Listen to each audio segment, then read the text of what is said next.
this is a new thing. But I'm a sponge, I want to learn so much. I want to be a part of this team, and I want to have Buffalo become champions, and I want to win. That's all that matters. And I want to go out there and put on a good show and make sure people see me as Gable Steveson, a football player, and just go out there and dominate anything I can. Leverage the feet work that comes with wrestling and hand fighting. It all relates to being a D tackle, and so that's what we're going to try to focus on. And like I said, I'm a sponge, and I want to learn. I want to be the best I can. I just try out. I showed up a little light, then all of a sudden, just started lifting weights and eating more, and everything came about. And now I put on about 10 more, so I'm sitting at 280, and I feel good. I feel light. I feel healthy. Harrison was the first one I've asked. I messaged him on Instagram. I said, hey, I went to Buffalo. He kind of laughed and was like, how did you even get there? And I told him the whole story, and he's been really supportive of this journey, and he's always going to be there and help me lead me in the right direction. What is up, YouTube? It's Coffee on the vid. Tapping back in, man. And this is pretty big news here. I wasn't even up on what was going on, man. Shout out to my guy, Jay Millie, for putting me up on game, as I haven't even been, tapped into everything going on, staying up on all the daily news the way I typically like to. And Millie hit me and was like, Coffee, you seen this? I was like, wow, this is pretty interesting, man. Gable Steveson, I remember when he showed up in the WWE, it was announced that he signed his contract at a pay-per-view. I can't remember if it was SummerSlam, what it was. He came out of the crowd and got into the ring, got in the mix, and something that was going on, saved someone or something like that. And they had his name displayed on the screen.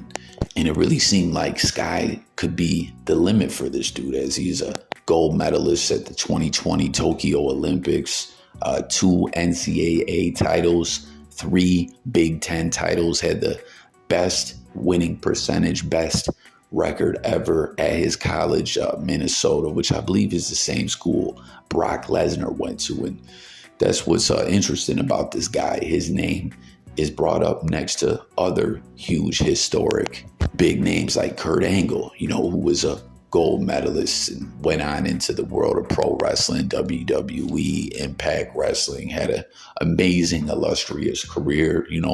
More lately, he's been speaking out about overcoming his addiction, being hooked on opiates, having vertebrae, broken neck and stuff like that over the year, and still pushing through it. Guy's a maniac, man. It's insane. He's still walking to this day, or still living with how bad his drug addiction got, man. Shout out to Kurt Angle for overcoming all that stuff.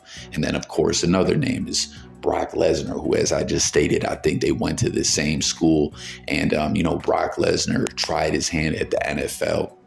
Didn't really work out for him, didn't make the team, as he, played for Minnesota during an off season, fighting for a roster spot, but obviously also crossed over into UFC, winning the title, making history before coming back to WWE. But then, if y'all been following what's going on, he's been pushed into the background as of late, with his name, surfacing amongst some very heinous allegations of being involved in ex-trafficking and ex-assault and things of that nature, with the whole Vince McMahon allegations and lawsuits, which the feds have also been, investigating. And when it comes to that whole situation with Vince McMahon, where Brock Lesnar's name is in the mix, the lawsuit actually just got put on hold, as they're saying, hey, let's push that back while the feds continue to investigate that, man. You know what I mean? Could Vince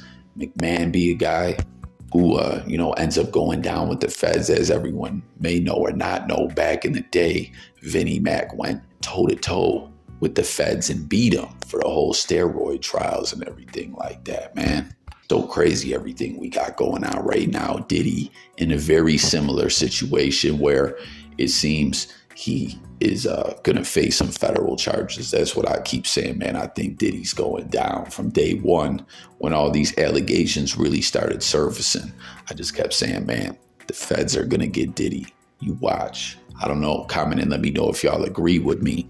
But with all this stuff being said, no sooner was I pay attention into the story. You heard his interview. You see him, rocking some Bill stuff and talking about Horrible Harry, he used to be a former Buffalo Bill. And, you heard about how he's supporting Gable on his journey, because this was crazy to me. You know what I mean? Like, we heard WWE released him as his wrestling career was really just a flash in the pan. Like I said, him jumping out, going into the ring in that pay-per-view, what a big occasion that was, the momentum behind it, and his story of a gold medalist. It seemed like he was primed for a huge push in WWE. And that was like the last I ever really heard a dude's name. They really did nothing with him. I think he was on the NXT brand, and a little while back they released him, and here he is signing with the Buffalo Bills with no football experience. It's pretty interesting. Will he be able to make the team make an impact in the NFL, help the Buffalo Bills win a championship? As everyone knows, you know what I mean, we're this close to getting over that hump and winning a Super Bowl. The window is still open. Don't y'all forget about it, man. The Bills is right there. Bills Mafia, we're going to get that ring. But it was intriguing to me how it all happened, how it all went down. And while I'm taking all this information in and like wanting to tap in with everyone out there and hear your guys' thoughts on this, I heard some of the different allegations that got brought up just a little while ago in this video, speaking about Vince McMahon, Brock Lesnar, Diddy, you know what I mean? Well, no sooner am I taking in all this news and reacting to it, am I coming across some stuff about Gable Steveson that is, pretty controversial and flucked up as well. And it's got people taking shots at the Buffalo Bills. It's got people bringing up all this kind of stuff in which I'm speaking of. And I'm wondering if this played a part in his non-WWE push. Like, shout out to my guy, Jay Millie. You know what I mean? We're both wrestling fans, and Millie stays up on the product in a way as I wish I could, as it's just been not permitting these days. But I'm a big wrestling fan. I love to watch wrestling and all that. But, Millie was saying like the official word from WWE was that he just was not making progress.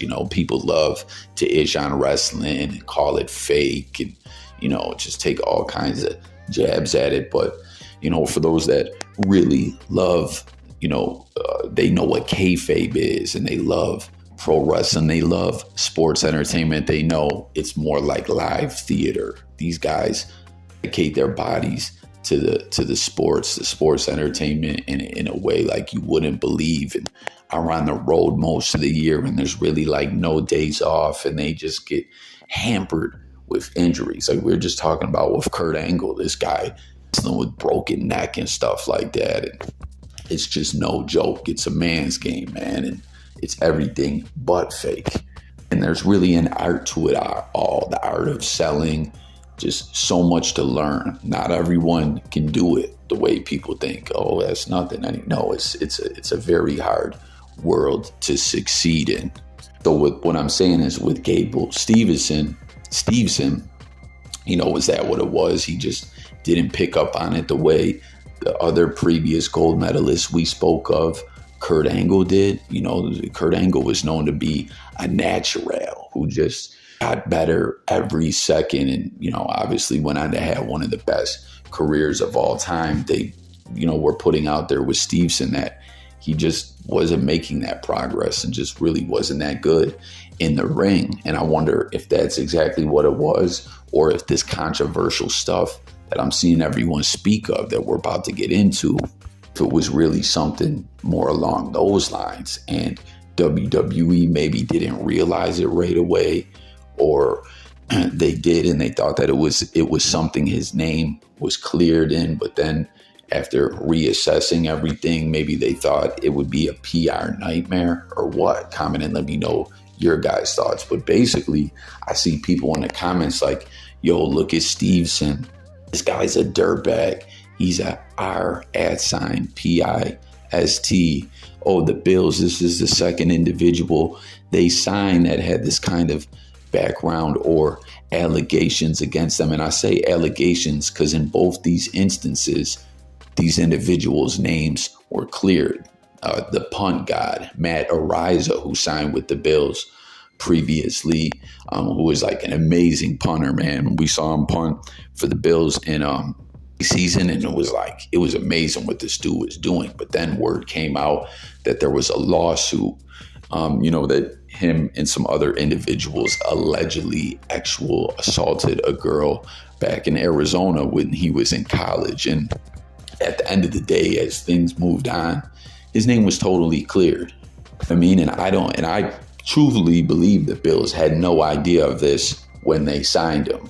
When it comes to Steveson, I keep wanting to say Steveson, back in 2019, him and another Minnesota wrestling teammate were both being investigated, or actually ended up being charged with some kind of actual assault charge, but their names was cleared. There's not a lot of information out there about this, but there's this law in Minnesota that basically says when it comes to an actual assault victim, if they were inebriated and drunk, shit-faced, and to say that, because they were all fucked up, that they didn't give consent or something like that, in Minnesota, that doesn't stand. That doesn't equal to not giving consent. And this law was passed right around the same time that his case was going on. So a lot of people are referencing it like saying, yo, they did this just to protect this young man's name. They did this just to clear his name, and he's no good. He's a rapist and just all this other stuff, which this is just the first I'm hearing of this. What do you guys think about this? Do you think that's what it was, that it was passed overnight to just save him? Would local legislation do that just on behalf of him? Do they have that much to gain in his interest to save his image? Or could it have went the same way, where if the case, went on, period, his name would be cleared? You know what I mean? There's a lot of questions being asked here, but people trying to make it out like the Bills would just sign whoever and they don't give a fuck or whatever. I personally positive when it comes to the Punk guy situation. They had no clear idea of this at all. That was something that came later, and the Bills cut him when it came up. And in the end, his name was indeed clear. And I believe the investigation just pointed in that direction. I think it was all on the up and up that his name was cleared. With this Steveson case, I'm just finding out about it right at this moment that I'm giving you guys this commentary on this video. Feel me? Like, I had absolutely no idea about this, but it definitely puts a damper on a situation like sexual assault, rapists, all that, as always. You know what I'm saying? I don't fuck with motherfuckers like that. We don't rock with individuals like that. But no question, there's many people who have been accused who were indeed innocent. But in this situation, people are pointing to this whole loophole in this law being passed, and they're saying it equates to that he's no good, and that the powers that be did what they could do to protect him. And at this point, I don't really know what to think about it, what the exact situation is, but I had to tap in with y'all and open up the comments. Once again, we do not rock with individuals like that over here on this platform, but to jump out the woodwork and just jump on the bandwagon ishing on this dude without really having all the facts ain't something that I'm going to do. So jump in the comments. Let me know your thoughts. Let me know if you knew about this prior to this. What do you think about people ishing on Buffalo? What do you think about the whole controversial side of it all? But also, let me know what you think about him competing for a spot in the NFL, his time at the WWE and all that. As far as his deal, it's a standard 3-year rookie deal, which to me seems like he's just going to be competing for a spot, Jump in the comments. Let's talk about it all. Subscribe to the channel. Stay tuned for more updates. It's Coffee, talking music, news, sports, current events, life, and much more. Make sure to subscribe if you're new over here, and stay tuned because we're going to get back to the content. But I definitely want to hear from everyone on this complex situation. Thanks for watching, y'all. Peace.